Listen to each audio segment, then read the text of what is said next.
Good morning. Thank you again for joining me for the daily reading of the Bible. If you're joining me late, it may be because I'm starting early. So maybe you're not all that late. But this morning we're going to be reading from Esther chapter 6 and 7 in order to complete one good portion of that whole story.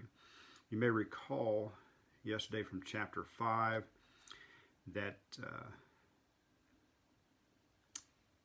Esther had had a banquet, and Haman was all excited, and of course Mordecai disrespected him, and Haman then built a gallows. It finishes up, and the thing pleased Haman, and he caused the gallows to be made. So he's built a gallows by which to hang Mordecai on.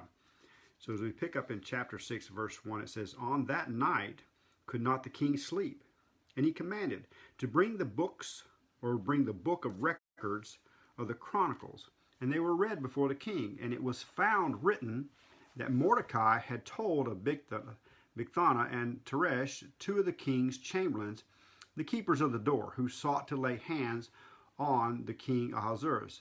And the king said, What honor and dignity hath been done to Mordecai for this? Then said the king's servants that ministered unto him, There is nothing done for him. And in verse 4, and the king said, Who is in the court? Now Haman was come into the outward court of the king's house to speak unto the king, to hang Mordecai on the gallows that he had prepared for him. And the king's servant said unto him, Behold, Haman standeth in the court. And the king said, Let him come in. So Haman came in, and the king said unto him, What shall be done unto the man whom the king delighteth to honor?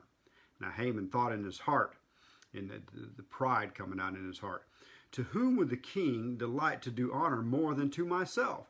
And Haman answered the king, For the man whom the king delighteth to honor, let the royal apparel be brought which the king used to wear, and the horse that the king rideth upon, and the crown royal which is set upon his head. And let this apparel and horse be delivered into the hands of one of the king's most noble princes, that they may array the man with all whom the king delighteth to honor, and bring him on horseback through the street of the city, and proclaim before him, Thus shall it be done to the man whom the king delighteth to honor." It gets good, doesn't it? Because we know the story, but he's laying the trap for his own self, in effect. In verse 10 it says, Then the king said to Haman, Make haste, and take the apparel and the horse, as thou hast said, and do even so to Mordecai the Jew that sitteth at the king's gate. Let nothing fail of all that thou hast spoken. Keeping in mind that Haman hates Mordecai and had come planning to hang him, and now he has to honor him and lead him through the city himself.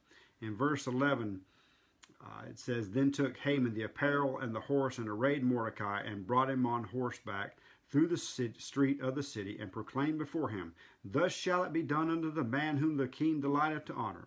And Mordecai came again to the king's gate. But Haman hasted to the house, mourning and having his head covered. Now note, we see Haman is going to go and cry over himself, Woe is me.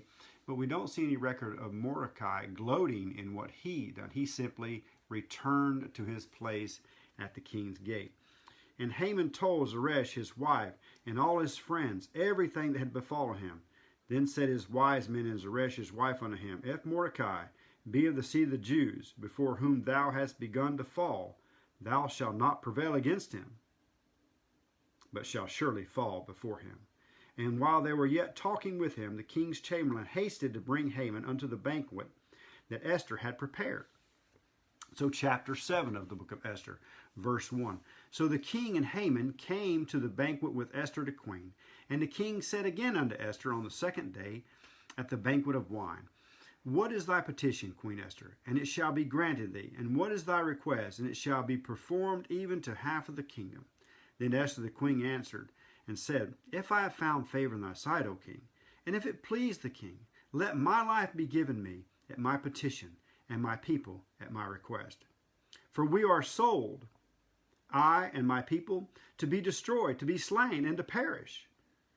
But if we had been sold for bondmen and bondwomen, I had held my tongue, although the enemy could not countervail the king's damage.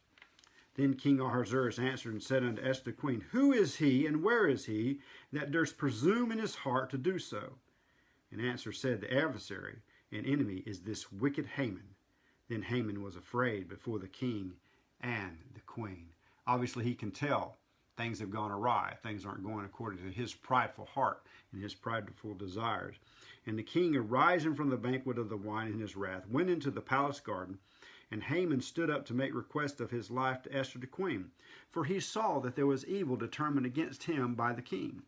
Then the king returned out of the palace garden into the place of the banquet of wine. And Haman was fallen upon the bed whereon Esther was.